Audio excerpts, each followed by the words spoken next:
வணக்கம் and welcome to our channel my லைஃப் ஸ்டைல். ரொம்ப லாங் பிரேக் விட்டாச்சு, ரொம்ப நாள் ஆச்சு. சரி, திரும்ப வீடியோஸ் அப்டேட் பண்ண ஆரம்பிக்கலாம், நம்ம இதில் ஃபுல் ஃபோக்கஸ்டாக கான்சென்ட்ரேட் பண்ணலாம் அப்படின்னு சொல்லிட்டு ஸ்டார்ட் பண்ணியாச்சு. Keep supporting. இன்னையிலேருந்து கண்டிப்பாக டெய்லி ஒரு வீடியோஸ் வந்து வ்ளாகில் போட்டுருவேன். என்னோட லஞ்ச் பிளான் தான் இன்றைக்கி நம்ம பார்க்க போகிறோம். இப்போ ஸ்டார்ட் பண்ணிடலாம். ஆல்ரெடி நான் வந்து பற்ற வச்சாச்சு. இது வந்து நான் சப்பாத்தி பண்ணுவேன் லஞ்சுக்கு, அதுக்கான சப்ஜிக்காக. இது வந்து ஒரு வெண்டைக்காய் பொரியல், சும்மா பிளெயின் பொரியல், ரசத்து கூட தொட்டு சாப்பிட்றதுக்காக. இப்போ வந்து ஹீட் ஆயாச்சு. இந்த பக்கம் நான் ஸ்டீலில் தான் வச்சுருக்கேன்.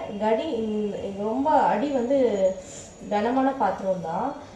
இது வெண்டைக்காய் ஃப்ரைக்காக யூஸ் பண்ணுறேன். எப்போவுமே ஃப்ரை எல்லாம் நான் அதில் ப்ரிஃபர் பண்ணுவேன், அவ்வளோ சீக்கிரம் அடி பிடிக்காது. இது வந்து பீக்கங்காய் கிரேவி, அதுக்காக.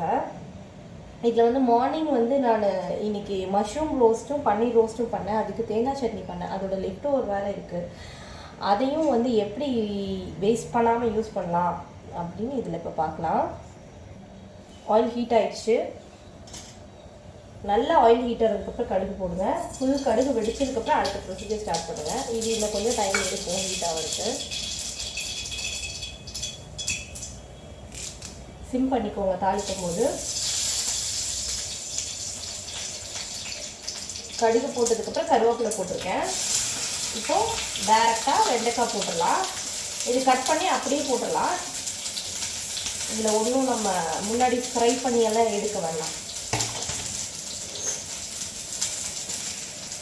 நான் எப்போவுமே சமையல் முடிகிற வரைக்கும் இந்த மாதிரி இந்த உட்டன் ஸ்டிக் இருக்கு இல்லையா, இதை தான் நான் வச்சுக்குவேன். காமனாக இது மட்டும்தான் வச்சு நான் சமையல் பண்ணிக்குவேன். ஃபுல் சமையல் ஃபினிஷ் பண்ணதுக்கப்புறம் சர்வ் பண்ணுறதுக்காக தான் நான் வேறு வெசலே எடுப்பேன். இப்போ இது சிம்லேயே வதங்கட்டும். நம்ம கொஞ்சம் சால்ட் மட்டும் ஆட் பண்ணிக்கலாம். அப்போ தான் இதோட வளவளப்பு கொஞ்சம் சீக்கிரம் போகும்.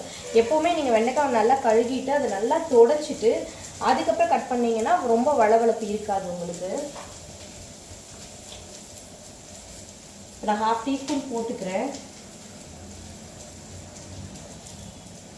உங்கள் ஸ்பூனை பொறுத்து. நான் வந்து இந்த சைஸ் ஸ்பூன் யூஸ் பண்ணுறேன். இதில் 1/2 டீஸ்பூன் போட்டிருக்கேன். நாங்கள் சின்ன ஃபேமிலி, 4 பேர் தான். அதில் குழந்தைங்க 2. அதனால் அதை மெஷர் பண்ணி நான் போடுறேன். உங்களுக்கு காய் ஜாஸ்தியாக இருந்ததுன்னா டேஸ்ட்டுக்கு தகுந்த மாதிரி நீங்கள் போட்டுக்கோங்க. உப்பு போட்டுட்டு இது கொஞ்சம் நேரம் அப்படியே சிம்லேயே இருக்கட்டும். ரொம்ப கிண்ட வேண்டாம், வளவளப்பு அதிகமாகிடும் ரொம்ப கிண்டிகிட்டே இருந்தோம்னா. இதை அப்படியே விட்டுடலாம். அது சிம்மில் இருக்கட்டும். மூடி வைக்க வேண்டாம், தண்ணி நீர் கோர்த்து உள்ளே போயிடும். இதில் இப்போ நம்ம கடுகு சேர்த்துடலாம்.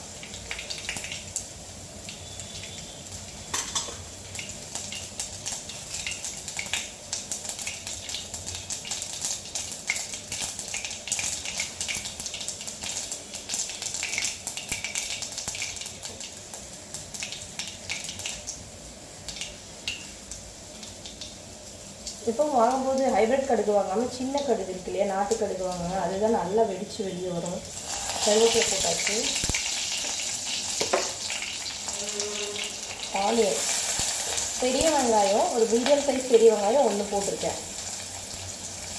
ஒரே ஒரு நீளமான பீக்கங்காய்க்கு தான் நான் அளவு சொல்கிறேன். கொத்தமல்லி தழை நான் எப்போவுமே வணக்கும் போதே போட்டுருவேன். கார்னிஷிங்க்கு ஃபைனலாக கொஞ்சம் தான் போடுவேன். வணக்கும் போது போட்டால் தான் அதோட ஃபுல் அரோமாவும் அதில் அந்த ஸ்மெல் ஃபுல்லாகவே அதில் இறங்கும். அந்த டிஷ் அப்போ தான் நல்லா வாசமாகவே இருக்கும். எல்லோரும் ஃபைனலாக கொத்தமல்லி போடுவீங்க, ஆனால் கண்டிப்பாக கருவேப்பிலை கூட கொஞ்சம் கொத்தமல்லி போட்டு வணக்குங்க. அப்போ நல்லா ஸ்மெல் கிடைக்கும் உங்களுக்கு. டிஷ்ஷு வந்து நல்லா மணமாக இருக்கும்.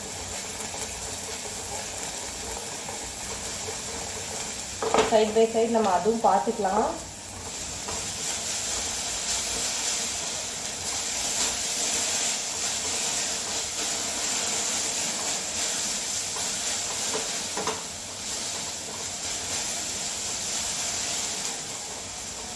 முதல்ல விட வளவளப்பு கம்மியாயிருக்கு.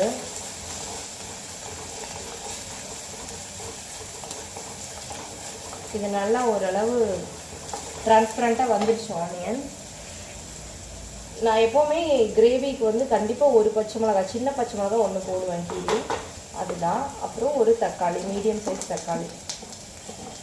ஆல்ரெடி பீர்க்கங்காய் வந்து நல்லா வாட்டரியாக இருக்கும். அது சமைக்கும்போது நிறைய வாட்டர் விடலைன்னா கூட அது அதில் இருக்க வாட்டரே கட் பண்ணி குக் ஆகிடும். அதனால சின்ன சைஸ் தக்காளி 1 போட்டிருக்கேன். இப்போ வேறு கிரேவிஸ் வைக்கும்போது அதோட காயோட தன்மைக்கு தகுந்த மாதிரி நீங்கள் தக்காளி சேர்த்துக்கோங்க. மேக்ஸிமம் தண்ணி ஊற்றி வேக வைக்கிறது வந்து இந்த தக்காளியோட சாறில் வேகிற மாதிரி பார்த்துக்கோம். இப்போ டேஸ்ட்டாகவும் இருக்கும். இது ரொம்ப ஒன்றும் உடம்புக்கு கேடும் கிடையாது. தண்ணி ஊற்றினா பசங்களுக்கு பிடிக்கிறது இல்லை அவ்வளோவா, ரொம்ப தண்ணியாக இருந்தால். அதனால் டூ மச் ஆஃப் வாட்டர் வந்து நம்ம குக்கிங் ஸ்பாயில் பண்ணிடும். அதனால் பண்ணாதீங்க.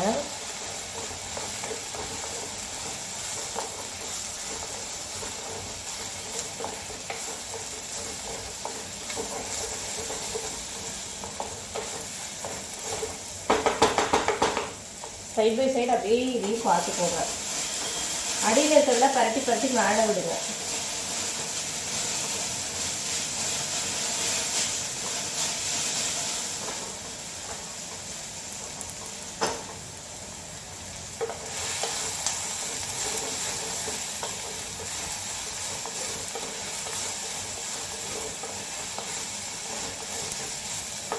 உப்பு சேர்த்துடலாம். இப்போது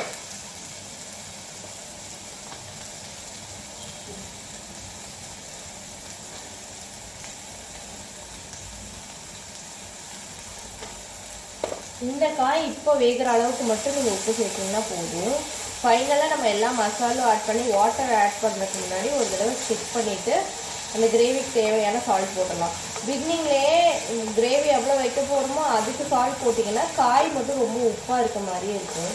குழம்புல உப்பு இல்லாத மாதிரி ஒரு மாதிரி டேஸ்ட்லெஸ்ஸாக இருக்கும். அதனால் எப்போவுமே நீங்கள் காய்க்கு வேகிறதுக்கான உப்பு மட்டும் எல்லா டிஷ்லேயும் போடுங்க.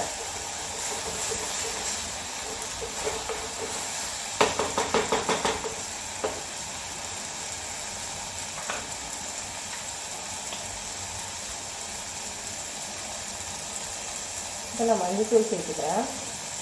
இதுலேயும் ஆட் பண்ணிடலாம்.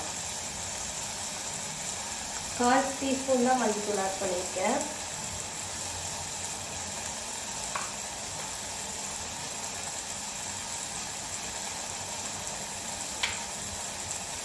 இது வந்து காஷ்மீரி ரெட் சில்லி பவுடர். நான் யூஸ்வலாகவே அது மட்டும்தான் யூஸ் பண்ணுவேன்.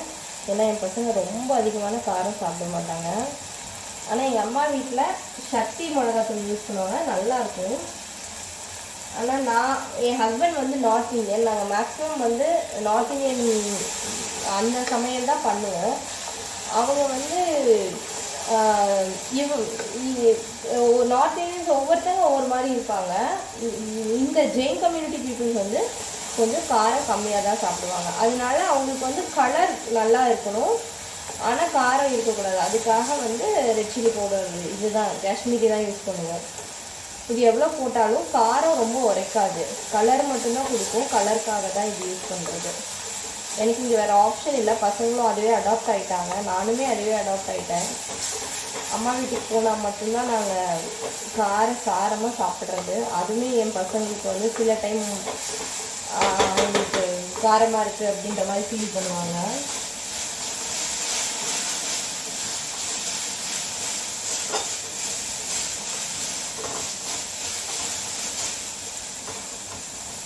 இது ஒரு 5 மினிட்ஸ் தான். வெண்டைக்காய் இன்னும் கொஞ்ச நேரம் ஃப்ரை ஆயிடுச்சுன்னா நம்ம இதை ஆஃப் பண்ணிடலாம். ரொம்ப குக்கானாலும் அது டூ மச்சாக அப்படியே ரொம்ப சாஃப்ட் ஆகிடும். அது நல்லா இருக்கிறது இல்லை.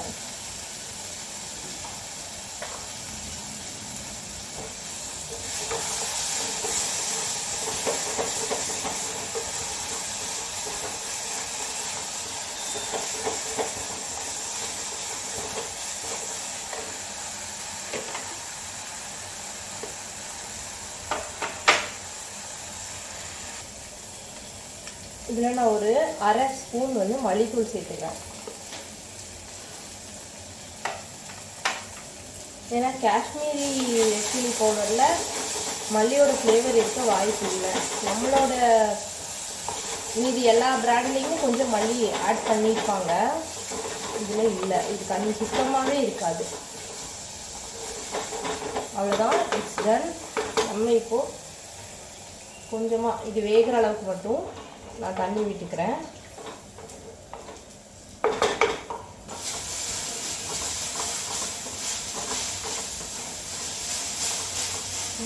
வெண்டைக்காய் ஃப்ரையும் வெந்துருச்சு.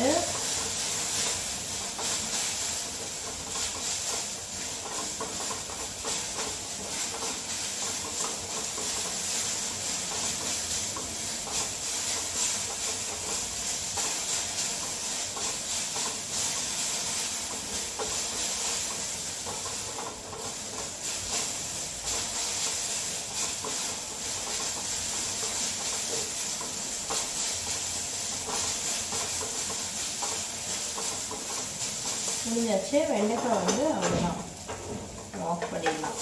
இது வேறு சர்விங் பவுலில் வந்து நான் ஷிஃப்ட் பண்ணிடுறேன். இது வேகட்டும். இது கொஞ்சம் நான் மீடியம் ஸ்பீட்லேயே வச்சுட்டேன். இதில் நான் சொன்னேன்ல ஃபைனலாக தேங்காய் சட்னி, மார்னிங்கோட தேங்காய் சட்னி லெஃப்ட் ஓவர் இருக்குது, அதை இதில் மிக்ஸ் பண்ணிவிட்டு அதுக்கப்புறம் டேஸ்ட்டுக்கான எல்லா இன்க்ரீடியன்ட்டும் செக் பண்ணிவிட்டு ஃபைனலாக நம்ம இந்த இதுவும் முடிச்சிடலாம். இந்த ரெசிபியும் அவ்வளோதான். ஆல்மோஸ்ட் இப்போ நான் உப்பு கம்மியாக தானே போட்டிருக்கேன், அதுக்காக நான் இன்னும் 1/2 டீஸ்பூன் ஆட் பண்ணிக்கிறேன். தேங்காய் சேர்த்தும் போது சரியாக வந்துடும்.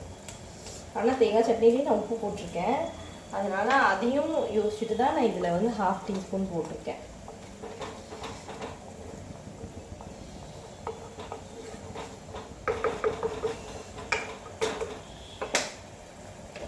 இப்போ ரசம் தாளிக்க போகிறேன். பாருங்கள், 2 தக்காளி புளி போட்டு நான் வேக வச்சு எடுத்து வச்சுருக்கேன்.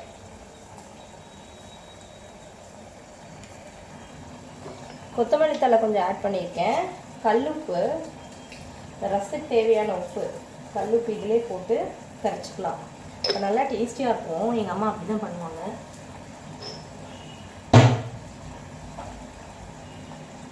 மஞ்சத்தூளும் 1/4 டீஸ்பூன் இதிலே போட்டு நான் கரைச்சிடலாம்.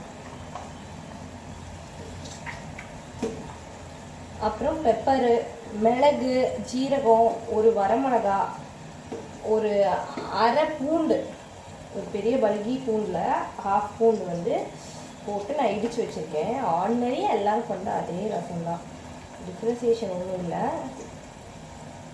அப்புறம் ரைஸ் வடித்து வச்சுருக்கேன். சப்பாத்திக்கு மாவு பிசைஞ்சு வச்சுருக்கேன். சப்பாத்தி மட்டும் போட்டு ரசம் தாளிச்சா அவ்வளோதான். என்னோடய லஞ்ச் பிளான் முடிஞ்சுது.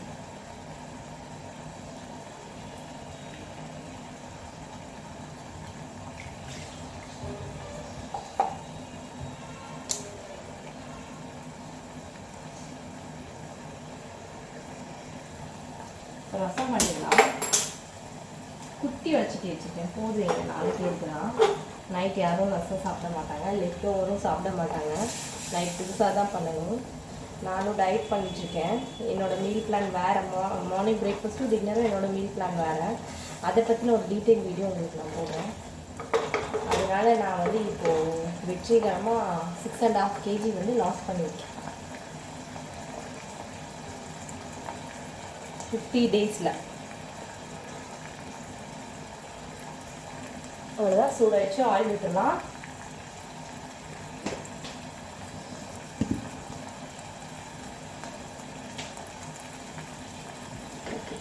ஆயில் கொஞ்சம் நல்லா சூடாகட்டும்.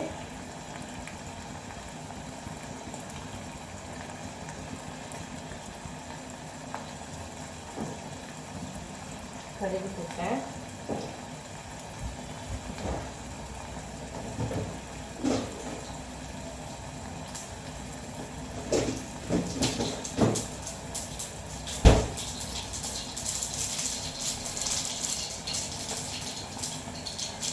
கடுகு ஃபுல்லாக வெடிச்சாச்சு. கருவேப்பிலை போடுறேன். இப்போது இதில் நான் சொன்னேன்ல, மிளகு, ஜீரகம், வரமிளகா 1, அரை பூண்டு இடித்து வச்சுருக்கேன். அதை இதோடு போட்டு கொஞ்ச நேரம் நான் ஃப்ரை பண்ணிட்டு தான் மீதி கரைச்சி வச்சுருக்கிறத ஊற்றுவேன். இப்படி தான் எங்கள் அம்மா எனக்கு சொல்லி கொடுத்துருவாங்க. எங்கள் அம்மா ரொம்ப சூப்பராக ரசம் பண்ணுவாங்க.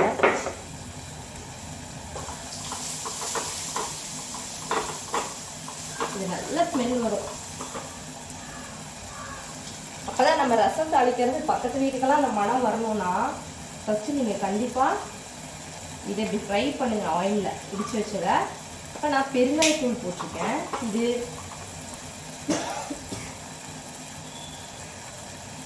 இந்த பெருங்காயம் பாருங்கள் எல்லோ கலரில் இருக்கும். இது எங்கள் மாமியார் வந்து ராஜஸ்தான்லேருந்து எடுத்துக்கிட்டாங்க. இதுதான் நாங்கள் யூஸ் பண்ணுவோம் எப்போவுமே. இது நல்ல ஸ்மெல் இருக்கும், சூப்பராக இருக்கும். இப்போ நல்ல ஸ்மெல் வந்துடுச்சு. இப்போது நம்ம கரைச்சி வச்சுருக்க 2 தக்காளி, கொஞ்சம் மல்லித்தழை, புளி, உப்பு, மஞ்சத்தூள் பாயில் பண்ணி வச்சுருக்க கரைச்சி வச்சோமா, அதை வந்து இதில் வந்து ஊற்றியாச்சு. இப்போது இதில் கொஞ்சம் மஞ்சத்தூள் மட்டும் போட்டால் போதும். ஃபைனல் டச் ஃபார் ரசம் அந்த கலருக்காக. அவ்வளோதான், வேறு ஒன்றும் தேவையில்லை. நீங்கள் கல்லுப்பு போட்டனால கொஞ்சம் ஓரளவு அது பாயில் ஆக ஸ்டார்ட் பண்ணதுக்கப்புறம் நீங்கள் உப்பு செக் பண்ணுங்கள்.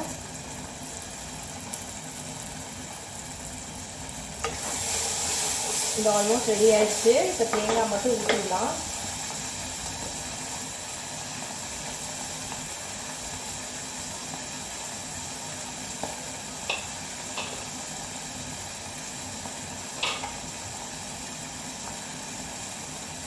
உங்களோட லெஃப்ட் ஒரு தேங்காய் சட்னி.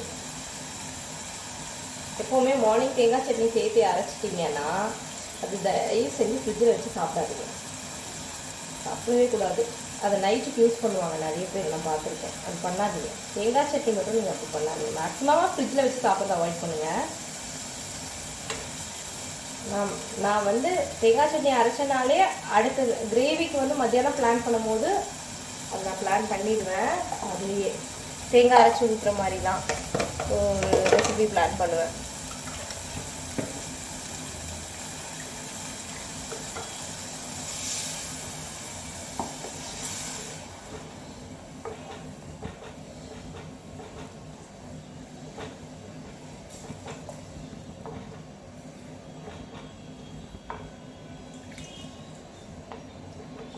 இப்போ உங்களுக்கு கலருக்கு வேணும்னா நீங்கள் காஷ்மீரி ரெட் சில்லி பவுடர் வச்சுருந்தீங்கன்னா கலருக்காக நீங்கள் அதை ஆட் பண்ணுங்கள். வேறு நார்மல்னா நீங்கள் முதல்ல எல்லாமே போட்டுடுறீங்க, அப்புறம் கலருக்காக ஆட் பண்ணிங்கன்னா காரம் ஜாஸ்தியாகிடும்.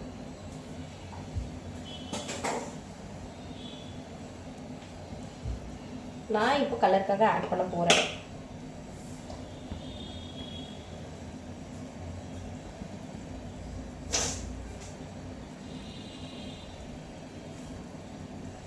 கிட்டத்தட்ட இது 1 ஸ்பூன் தான், நான் அரை ஸ்பூனாக எடுத்து போடுறேன்.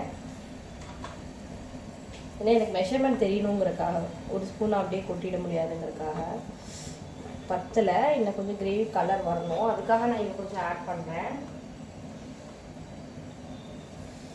தேங்காவும் போட்டனால காரம் வந்து ரொம்ப அடிக்காது நம்மளுக்கு.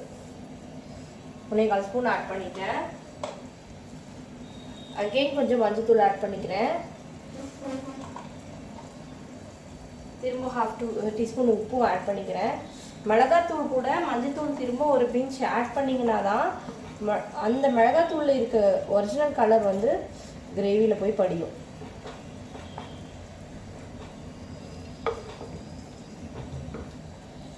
இப்போ ரசம் கொதிச்சாச்சு.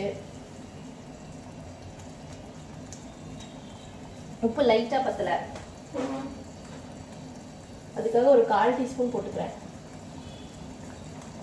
பஸ் அவ்வளோதான், இதுக்கப்புறம் போடாதீங்க. இது கொதிச்சாச்சு, மேலே நுர கட்டிடுச்சு. இதுக்கு அட்டம் பண்ணுங்க. அவ்வளோதான், இந்த ஸ்டேஜில் ஆஃப் பண்ணிவிடுங்க. அவ்வளோதான். கிரேவி மட்டும் ரொம்ப கெட்டியாக இருக்குது, இன்னும் கொஞ்சம் லைட்டாக தண்ணி விட்டுக்கலாம்.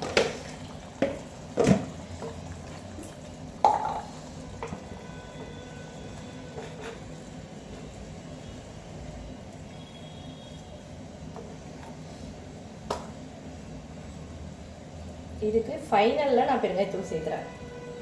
ஏன்னா எனக்கு பெருங்காயத்தோட ஃப்ளேவர் ரொம்ப பிடிக்கும், அதனால நான் எல்லாத்துலேயுமே ஒரு பிஞ்ச் ஆட் பண்ணுவேன். உங்களுக்கும் பிடிச்சிருந்ததுன்னா நீங்கள் ஆட் பண்ணிக்கலாம், ஆப்ஷனல் தான் அது.